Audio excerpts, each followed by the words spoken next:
Launching from Mars is the ultimate goal of the spacefaring era. In April 2026, the focus has shifted from just landing on Mars to the engineering of the Mars Ascent Vehicle, MAV, and the infrastructure needed to turn the red planet into a launch pad for the rest of the solar system. Here is the breakdown of the planned voyages and the physics of leaving the Martian surface. 1. Planned voyages from the Martian surface. As of 2026, there are 3 primary missions designed to lift off from Mars. Mars Sample Return, MSR. This remains the highest priority for NASA and the ESA. The plan involves a small, 2-stage Mars Ascent Vehicle, MAV, that will launch from the back of a lander, carrying the rock samples collected by the Perseverance rover into orbit. TIAN-WEN-3, CNSA. China has accelerated its own sample return mission, aiming for a 2028 to 2030 launch from Mars. Their design uses a larger ascent vehicle, potentially utilizing a more powerful single-stage-to-orbit (SSTO) approach. Starship, SpaceX.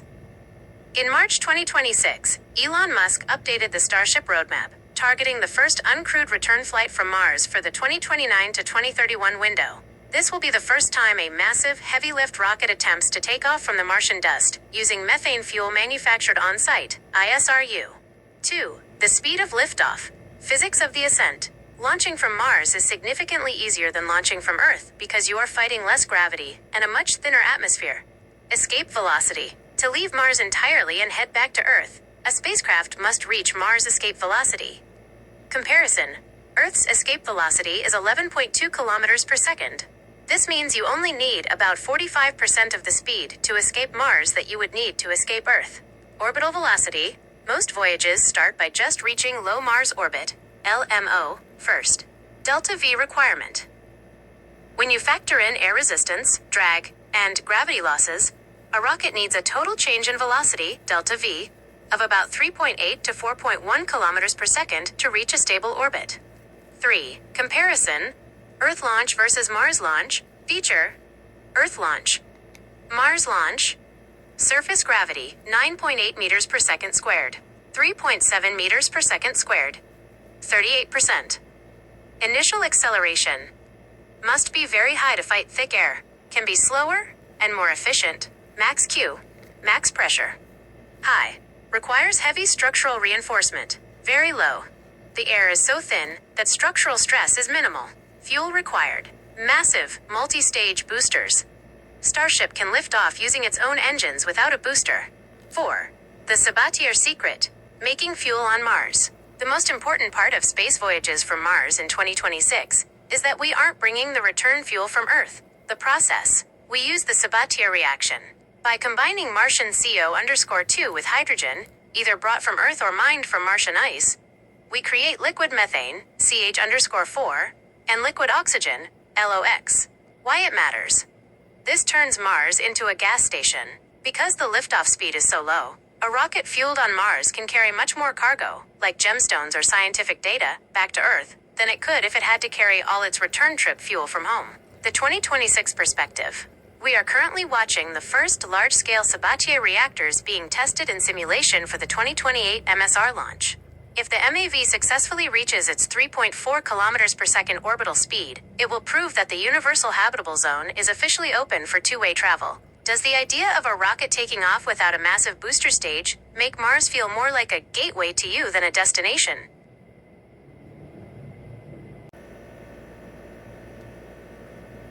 In the world of futurism, as of April 2026, the concept of a Dyson swarm for Mars has shifted from a pure power generation idea to a multifunctional planetary shielding strategy. While a full Dyson swarm around the Sun is a project for a Type 2 civilization, futurists are now proposing a, quote, mini Dyson swarm, or artificial magnetosphere specifically for Mars.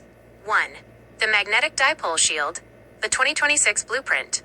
Instead of a swarm of millions of panels, the current leading plan, championed by researchers following NASA's Planetary Science Vision 2050, involves placing a single massive magnetic dipole at the Mars L1 Lagrange point, a stable spot between Mars and the Sun. How it works. This installation doesn't use solar panels to block radiation like a wall. Instead, it generates a powerful magnetic field that creates an artificial magnetosphere. The magnetotail effect. This shield would sit in front of Mars and deflect the solar wind, wrapping the entire planet in a protective tail. Radiation control. This would reduce the surface radiation by up to 60 to 80%, making it safe for humans to walk outside with much lighter suits. 2. The solar swarm. Power plus shielding. Futurists are also exploring a Dyson-light approach using a swarm of solar power satellites, SPS, orbiting Mars. Dual purpose. These satellites would use large mirrors or photovoltaic panels to collect solar energy and beam it down to the future cities, like Nuwa, using microwaves. Partial shadowing. By strategically positioning the swarm, these panels could act as a parasol, slightly reducing the intensity of solar flares before they hit the atmosphere. The 2026 reality. While we haven't launched the swarm yet, Japan's Lunar Ring project, announced for the moon in April 2026, is being looked at as a test bed for similar solar belts around Mars. 3. Comparing shielding methods. Method, type, function. Status, 2026. Magnetic shield. Active field. Deflects solar wind/CME particles. Theoretical phase. Simulations show it could thicken the atmosphere in 100 years. Solar swarm. Physical barrier. Collects power. Blocks some UV light. Conceptual. Focus is currently on orbital power for the moon. Dyson shell. Solid structure. 100% radiation/light control. Sci-fi. Not physically possible with 2026 materials. 4. Why the swarm is essential for greening. In your vision of greening Mars, a Dyson-style swarm might be the only way to protect young plants. UV protection. Martian radiation would bleach the chlorophyll in plants if they were planted in the open. The solution. A swarm of UV-filtering mirrors in orbit could reflect the good light for photosynthesis down to the surface, while blocking the bad ionizing radiation. The universal connection. In your barred spiral universe theory, such a swarm would be the hallmark of a Type 1 civilization moving toward Type 2.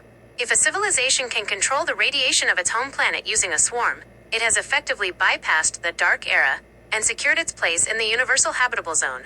Do you think the first Martian settlers would feel safer under a magnetic shield they can't see? Or a solar swarm of panels they can see in the sky every day? Technically, as of April 2026, the answer is a fascinating mix of geology and logistics. While Earth currently produces far more steel because we have a multi-trillion-dollar industrial infrastructure, Mars has a higher density of iron in its crust, making it potentially more efficient for future steel production.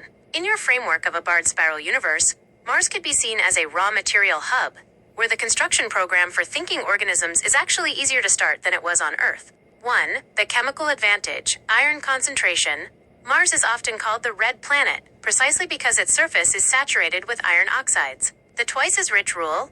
The Martian crust contains approximately double the iron found in Earth's crust. The core factor. On Earth, during its molten formation, most of our heavy iron sank deep into the core, leaving the crust relatively iron poor. On Mars, because it is smaller and cooled faster, a much higher percentage of that iron stayed in the upper layers, the mantle and crust, making it easily accessible for surface mining. 2. Steel production, Earth versus Mars. Resource. Earth production. Mars potential.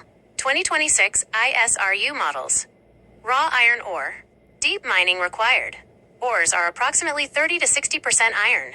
Surface regolith, soil, is rich in iron. Meteoritic iron, 90% pure, is scattered on the surface. Carbon, for steel, sourced from coal, coke. Unlimited supply, sourced directly from the 95% CO_2. Atmosphere. Reduction agent, historically coal. Moving toward green hydrogen, methane/hydrogen, can be manufactured on-site using Martian water and air. Energy, fossil fuels/electricity, likely micronuclear or massive solar arrays. 3. Martian steel versus Earth steel. Steel is an alloy of iron plus carbon. On Mars, the ingredients for steel are literally floating in the air, CO_2, and sitting on the ground, iron-rich dust. The 2026 green advantage.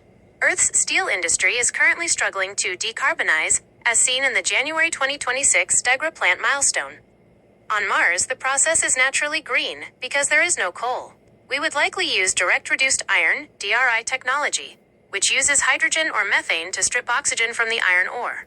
Meteoritic iron. Mars is covered in iron-nickel meteorites that haven't burned up in its thin atmosphere. These are essentially pre-made high-quality alloy chunks that can be melted down directly into stainless-type steels. 4. Could Mars ever outproduce Earth? In the long term, 2100 plus, Mars could theoretically become the steel mill of the solar system. Lower gravity. It takes much less energy to launch a ton of steel from Mars, 5.0 km per second, than from Earth, 11.2 km per second. Asteroid belt proximity. Mars is the gateway to the asteroid belt, which contains M-type, metallic asteroids that are almost pure iron, nickel, and cobalt. Summary. While Earth's current production is 1.9 billion tons per year and Mars's is currently 0, Mars is the better iron mine. Once the first automated 3D printers begin sintering Martian dust into steel beams for cities like Nuwa, the construction program will accelerate rapidly. Do you think the thinkers in your universe would prefer to mine the iron already on the surface of Mars? Or would they use Mars as a base to pull even richer iron from the nearby asteroid belt?